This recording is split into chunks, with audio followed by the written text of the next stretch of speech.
Boa tarde, está começando o Boletim Legislativo, aqui você fica bem informado sobre os principais acontecimentos da Câmara e da nossa cidade. Seja muito bem-vindo. E a gente começa o jornal de hoje conferindo o que foi debatido na sessão de Câmara desta terça-feira. Durante a 15ª sessão do ano, assim como determina o rito ordinário, os vereadores apreciaram diversos documentos. Eram requerimentos, indicações e moções. A maior parte dos pedidos solicitava reformas e serviços de manutenção em diversos pontos da cidade, podas de árvore, tapa-buraco, ronda policial, entre outros. Também foram aprovados requerimentos com indicações para atendimentos na área da saúde.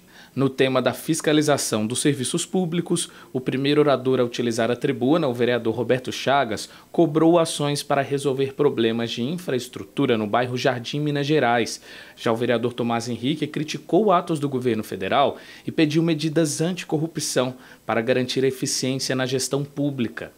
Outro vereador a usar a tribuna, Dr. José Cláudio, apresentou vídeos de terrenos em áreas verdes no bairro Jardim Esplanada que estariam abandonados e acumulando lixo.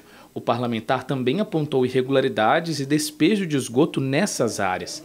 Dulce Rita também apontou problemas de abandono em áreas verdes da cidade. Em um vídeo exibido, uma moradora reclamava do mato alto no bairro Jardim Califórnia. A parlamentar também apresentou reclamações de outros moradores sobre os serviços públicos da cidade. Quem também usou a tribuna foi o vereador Lino Bispo. Ele comentou sobre um encontro de prefeitos do Partido Liberal que definiu prioridades sobre as diretrizes que irão nortear as ações do PL. E o anúncio da construção de uma ciclovia na região da GM foi o assunto levantado pelo vereador Rogério da Cazem. Ele destacou a importância da obra e exibiu uma reportagem da TV Câmara na qual moradores pediam a construção da faixa. Já o vereador Renato Santiago comentou sobre a participação de atletas trans em campeonatos esportivos. De acordo com o parlamentar, há diferenças genéticas que tornam injusta a competição de mulheres e mulheres trans. A vereadora Amélia Naomi apresentou uma denúncia sobre doações de alimentos recebidos pelo Fundo Social de Solidariedade que não estariam sendo armazenadas de maneira correta. O mesmo assunto foi apontado pela vereadora Juliana Fraga, que pediu providências e apurações sobre a situação dos alimentos no Fundo Social. Quanto à situação do Fundo Social, o vereador Juvenil Silvério comentou sobre a importância do trabalho da entidade, que auxilia a população em vulnerabilidade. O parlamentar também apresentou fotos de serviços e obras de manutenção em São José. Comentando sobre os 100 anos do mercado municipal, o vereador Robertinho da Padaria abordou a história e a importância do prédio e como seria o processo de concessão do espaço. O parlamentar ainda citou a importância da consulta pública para ouvir a população. Outro orador foi o vereador Walter Hayashi. O parlamentar reforçou a importância de realização de audiências públicas para discutir o processo de concessão do mercado municipal. Segundo o vereador, todos os setores deveriam ser ouvidos, incluindo os permissionários. Ainda sobre a participação popular, Walter destacou as audiências para a LDO de 2024. E o tema levantado na tribuna pelo vereador Zé Luiz foi meio ambiente. O parlamentar citou o programa Arboriza São José, que deve plantar mais de 50 mil árvores na cidade ao longo de 12 anos. Zé Luiz também comentou sobre uma parceria que vai auxiliar o manejo das nascentes na cidade. O vereador ainda parabenizou destaques no esporte de São José. A sessão na íntegra você confere no nosso canal do YouTube. E falando em assuntos de interesse público, a Comissão de Saúde fez a sua primeira reunião do ano. Os vereadores Milton Vieira Filho, Zé Luiz e Dulce Rita definiram quais serão os primeiros trabalhos do grupo. Durante a reunião da Comissão de Saúde, os vereadores membros analisaram demandas da população sobre os serviços e atendimentos oferecidos na rede pública. Os parlamentares Milton Vieira Filho, presidente da comissão, Zé Luiz, relator, e Dulce Rita reuniram informações colhidas da população para identificar os principais problemas enfrentados pelos usuários. De acordo com os vereadores, um dos pontos que precisa de maior atenção é a oferta de cirurgias eletivas. Temos muitos questionamentos sobre as questões de cirurgias eletivas, né, os mutirões que tinham e não estão ocorrendo agora, a falta de medicamento, de remédio nas unidades de saúde. Então, esse é o dia a dia do munícipe, né? O que chega ao nosso gabinete são essas reclamações, né? 2 anos de espera, muito tempo na espera, até mesmo no atendimento do dia a dia, existem esperas assim de 5 horas, 6 horas do atendimento, da triagem para o exame, né, para fazer ali o primeiro atendimento com o clínico. Outra questão apontada no encontro foram reclamações sobre o atendimento no Hospital de Clínica Sul.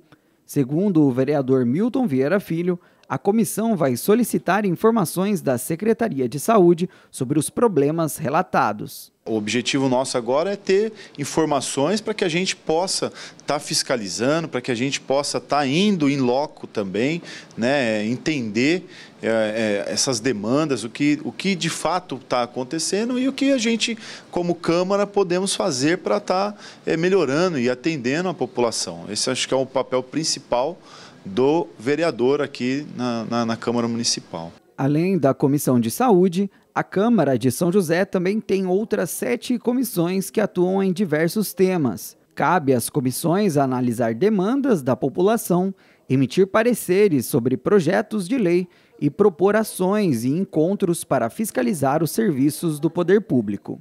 E vamos falar de emprego. Você está à procura de trabalho? Conhece alguém que está precisando? Então fique ligado nas vagas disponíveis no PAT de São José, aqui na nossa agenda de serviços.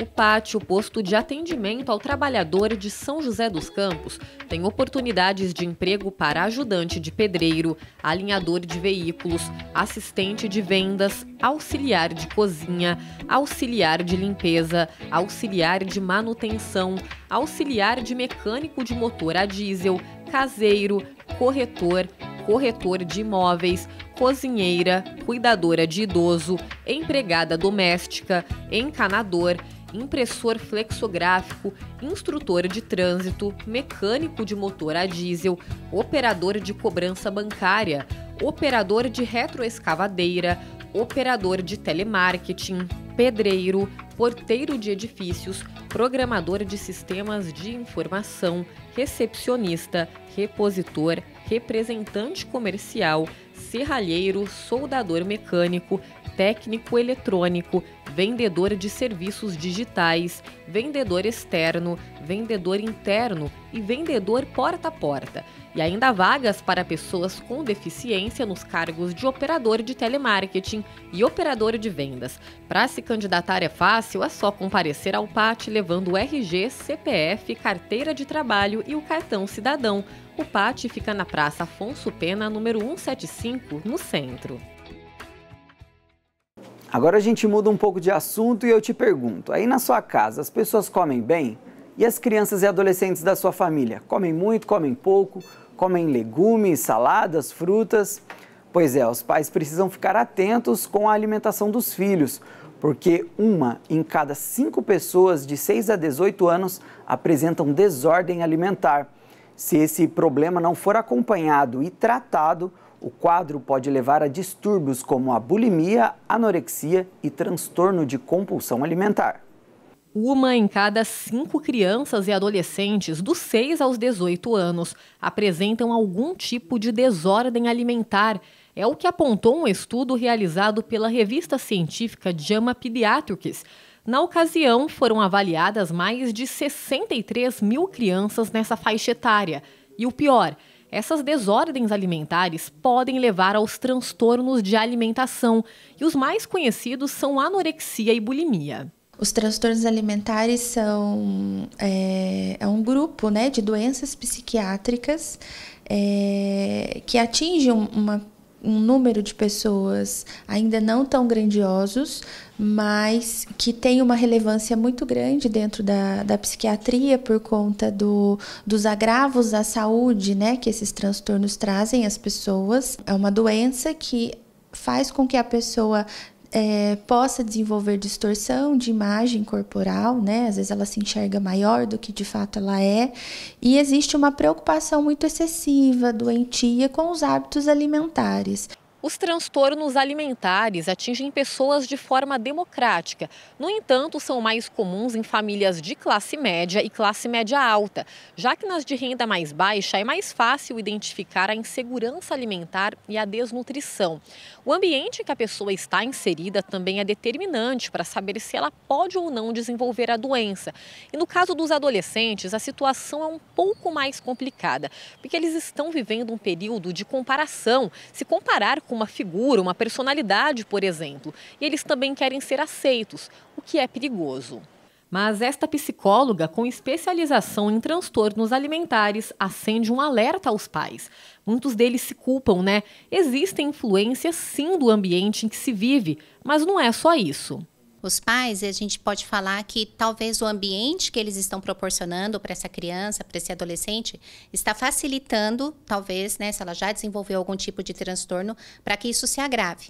Porém, a gente fala que todos os transtornos são multifatoriais. Então, existem vários fatores que contribuíram para aquilo. Não necessariamente apenas os pais. Então, pode ser uma condição genética, pode ser o meio social, pode até mesmo ser os meios de comunicação que ela está exposta. Os adolescentes, por exemplo, eles estão numa fase de descoberta. Tá?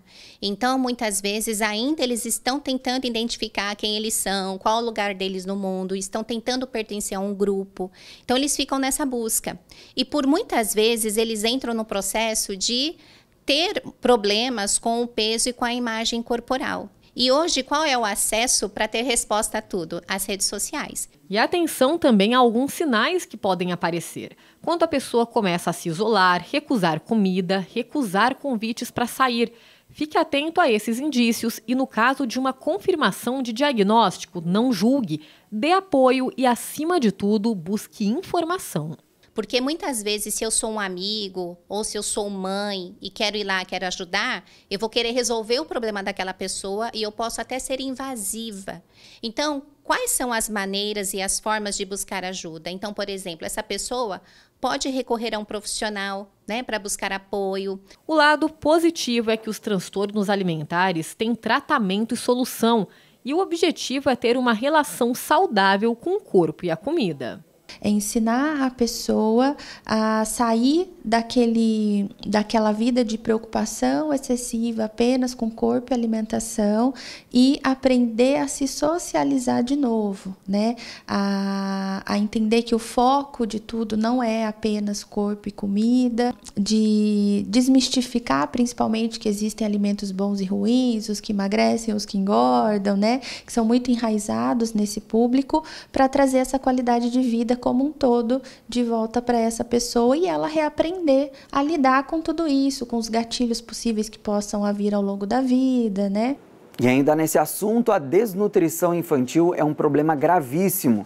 Pessoas que não têm uma boa alimentação na infância carregam problemas decorrentes dessa desnutrição para o resto da vida. E esse é o tema do Boletim Entrevista de hoje. Confira!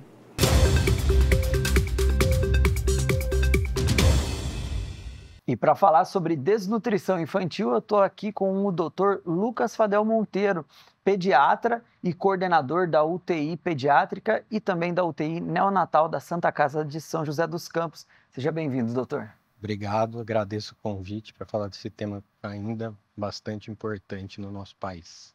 E, doutor, a desnutrição infantil, né, é um problema que acaba sendo social, né, mas é um problema de saúde que atrapalha muito, né, o crescimento, o desenvolvimento saudável da criança.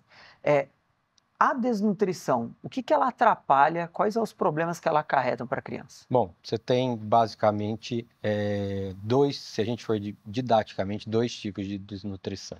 Desnutrição aguda, que seria a falta naquele momento de nutrientes adequados, principalmente da oferta calórica, abaixo do necessário para a criança, e num primeiro momento ela vai impactar no peso da criança, na perda de peso, é a primeira coisa que a gente vê. O maior problema é a desnutrição crônica. A desnutrição crônica é que vai levar impactos que a criança vai carregar com ela ao longo da vida. Se essa desnutrição aguda se prolonga, então a primeira coisa que começa a ser impactada, além do peso, é o ganho de estatura. Então, nós vamos ter crianças com baixa estatura. E a falta de nutrientes essenciais para o crescimento e desenvolvimento cerebral na primeira infância, que seria ali de 0 a 4 anos, podem causar a redução do potencial cognitivo da criança na idade adulta. Então, essa nutrição de menor qualidade nos primeiros anos de vida pode levar a um impacto que a pessoa vai carregar a vida toda. Acaba que o problema da desnutrição ela é na infância, mas vai afetar a vida toda da pessoa, né? E já acaba sendo uma pessoa que ela vai ter uma capacidade cognitiva comprometida a depender da gravidade do déficit nutricional que ela teve, principalmente se for nos primeiros anos de vida. E, doutor, quando a gente fala em desnutrição, a gente automaticamente pensa no problema da fome, né, que também entra uma outra questão, né, que é a qualidade do alimento. Muita gente tem uma renda menor, acaba comprando os alimentos mais baratos, industrializados, ultraprocessados. A qualidade do alimento, ela também influencia, ela também pode causar desnutrição? Você não causa uma desnutrição obrigatoriamente na questão ponderal, porque essas dietas mais pobres em nutrientes, como você descreveu, elas acabam sendo bastante ricas em carboidratos, que são fontes puramente energéticas, mas essas dietas acabam carecendo de proteínas, às vezes de lipídios, que é um tipo que são gorduras boas e outras vitaminas que são essenciais para o desenvolvimento imunológico, para o desenvolvimento cognitivo da criança. O que é interessante? Qual é o que a criança precisa se alimentar, né? Do que a criança precisa ter ali no prato dela, né, nessa primeira infância, para ela crescer bem? Bom, o básico é aquela fórmula que a gente sempre fala, né? O aleitamento materno.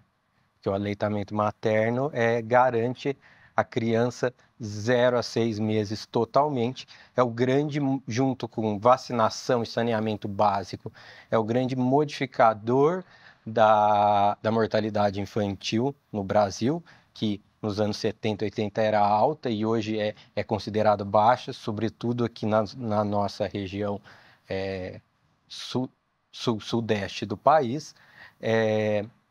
Então, em primeiro lugar, o leite materno.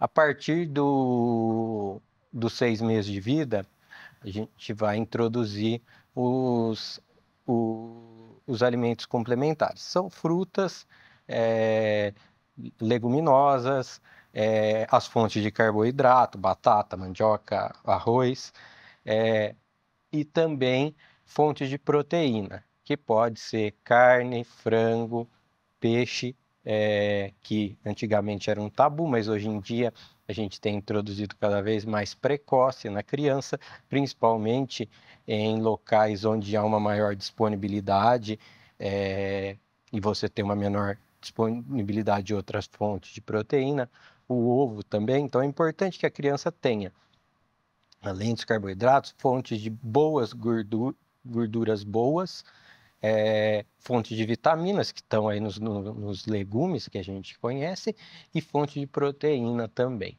Bem, doutor, muito obrigado pela conversa. Nos encontramos numa próxima oportunidade. Seja sempre bem-vindo aqui no Boletim. Obrigado a todos. Espero ter esclarecido as dúvidas da população em geral. É isso aí, pessoal. Voltamos ao estúdio.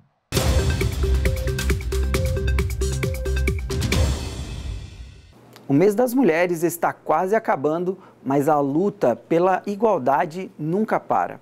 E quando o assunto é segurança, a batalha é ainda maior. Segundo uma pesquisa do Fórum Brasileiro de Segurança Pública, cerca de 30 milhões de mulheres sofreram algum tipo de assédio em 2022. É quase um caso por segundo. Uma nova lei estadual, sancionada neste mês, pretende contribuir com o combate a esses crimes. A proposta obriga bares, restaurantes e boates a capacitar os funcionários a identificar casos de assédio e estupro. A ideia é dar mais tranquilidade para as mulheres e também identificar e punir os criminosos. Você, mulher, já presenciou algum assédio? É quase que impossível uma resposta negativa. Eu já presenciei alguns abusos, no sentido de colocar a mão por cima da mão de uma moça, ela não gostou da situação, ou de alguma conversa que ela se sentiu desconfortável. Já presenciei com algumas amigas minhas, sim. Já sim, infelizmente nós mulheres, a gente está sujeita a tudo isso. E mesmo que sejam situações leves, mas não deixa de se configurar abusos, né? Com o objetivo de ir na contramão desses casos e diminuir os índices de assédio sexual, estupros e violência contra as mulheres, deve entrar em vigor em abril uma lei estadual que prevê que bares, restaurantes, casas noturnas e de espetáculo promovam capacitação anual aos funcionários para combater as agressões. A lei também prevê que os estabelecimentos fixem avisos em locais de fácil visualização com indicação do funcionário ou da funcionária responsável pelo atendimento e proteção à mulher. Aqueles que não cumprirem a lei serão multados. Você acha pertinente, que vai surtir efeito? Eu acho extremamente válido, até para as mulheres se sentirem mais seguras no momento de frequentar bares e festas. Até porque é importante a gente se sentir mesmo mais segura nesses ambientes, ainda mais depois de beber um pouco, então acho super válido. Sim, com certeza eu acho muito válido, foi o que a Arona falou, para a gente se sentir mais segura, acho que é o essencial. A ideia desta lei é facilitar o atendimento à mulher e ela não vale apenas para casos extremos e visíveis como agressões, não, mas sim para o assédio velado, que é aquela mão em cima da outra, um sussurro, uma brincadeirinha de mau gosto, uma cantada indesejada e qualquer outra ação que não tenha o consentimento da mulher. Para esta advogada, que é especialista em causas femininas, a violência contra a mulher é sim um problema de todos. Quebrar a cultura do em briga de marido e mulher, não se mete a colher, quebrar a cultura do estupro. Então, com essa lei, os próprios estabelecimentos eles vão ter que oferecer uma capacitação para os funcionários, para que eles tenham uma sensibilidade para perceber a violência. Desde aquela violência mais velada, que muitas vezes acontece, que é aquela discussão, que você vê que não está indo tudo bem, até mesmo aquele assédio mesmo, que tem até contra as funcionárias. Ela ainda argumenta que é necessária uma fiscalização efetiva para que não fique apenas no papel. E para isso é primordial que as instituições trabalhem integradas. As políticas públicas elas têm que se comunicarem, né? Então, exatamente, não adianta nada ser neutralizado ali naquele bar, naquele estabelecimento, sendo que amanhã ou depois ela não consegue uma protetiva, ou amanhã ou depois ela não consegue um atendimento jurídico de qualidade. Então, é preciso se conversar, né? E ser multidisciplinar, porque só assim a gente vai conseguir mudar a realidade que a gente tem hoje. O Marcos é gerente neste bar da região central de São José e diz que por aqui os funcionários foram instruídos. Inclusive, o estabelecimento colocou avisos como esses nos banheiros. Instruindo nossos garçons, qualquer sinal, qualquer motivo de discussão, coisa assim, está se aproximando da mesa, ficando um pouquinho mais presente, né?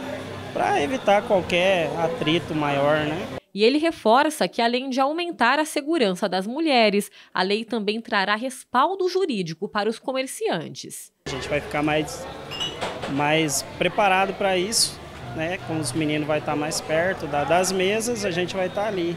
E toda lei que inspira segurança, tanto para o consumidor e para a gente, de qualquer forma, ela é bem-vinda, né? E tá abafado aí no seu bairro ou já deu uma refrescada? E será que chove hoje? Vamos ver agora na previsão do tempo para a tarde desta quarta-feira e também amanhã. A tarde desta quarta-feira se mantém ensolarada, mas com chances de pancadas de chuva. A máxima é de 29 graus e a mínima de 19. A quinta-feira também será de sol, com aumento de nuvens no finalzinho da manhã e chances de chuva à tarde. A máxima será de 31 graus, com mínima de 17. O Boletim Legislativo de hoje fica por aqui, mas continue conosco na TV Câmara. Muito obrigado pela sua audiência e até amanhã. Tchau!